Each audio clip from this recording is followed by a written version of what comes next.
অনেক দিন পর ব্রাজিল খেলল ব্রাজিলের মতো। অবশেষে ব্রাজিলিয়ান সাম্বা ফিরে এলো মাঠে।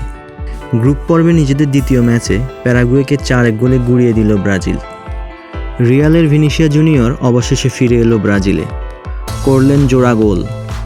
ভিনি যে ভিনির মতো খেলতে পেরেছে তার পিছনে লেফট ব্যাক পজিশনে ওয়েন্ডেলকে খেলানো ছিল এই ম্যাচে ডরিবল জুনিয়রের একটি মাস্টার ডিসিশন।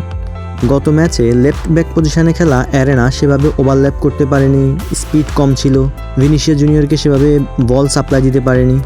এই ম্যাচে ওয়েন্ডেল প্রথম থেকে ভিনিসিয়াস জুনিয়রকে যথেষ্ট সাপোর্ট দিতে পেরেছেন। ম্যাচের শুরুতেই ম্যাচের প্রথম 5 মিনিটেই ভিনিসিয়াস জুনিয়র তিনবার প্যারাগুয়ে ডি বক্সে বল নিয়ে প্রবেশ করেছিলেন, কিন্তু কাঙ্ক্ষিত গোলটির জন্য অপেক্ষা করতে হয়েছে 35 মিনিট পর্যন্ত। পাকুয়েতা যদি ম্যাচে প্রথমেই পেনাল্টিটা মিস না করতেন তাহলে ব্রাজিল হয়তো তাদের প্রথম গোলটি আরও অনেক আগেই পেয়ে যেত।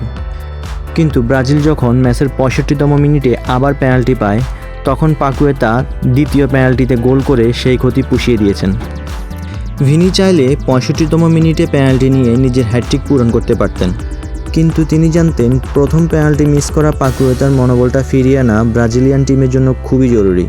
তাই দ্বিতীয় পেনাল্টিটিও তিনি পাকুয়েতাকেই নিতে দেন, এবং দর্শকরা যখন দ্বিতীয় পেনাল্টি নিতে আসা পাকুয়েতার উদ্দেশ্যে বাজে মন্তব্য করছিল তখন ভিনি দর্শকদের উদ্দেশ্যে চুপ থাকার জন্য অনুরোধ করেন, এবং পাকুয়েতাও দ্বিতীয় পেনাল্টি থেকে গোল করে পুরো ব্রাজিলিয়ান টিমের আস্থার প্রতিদান দেন।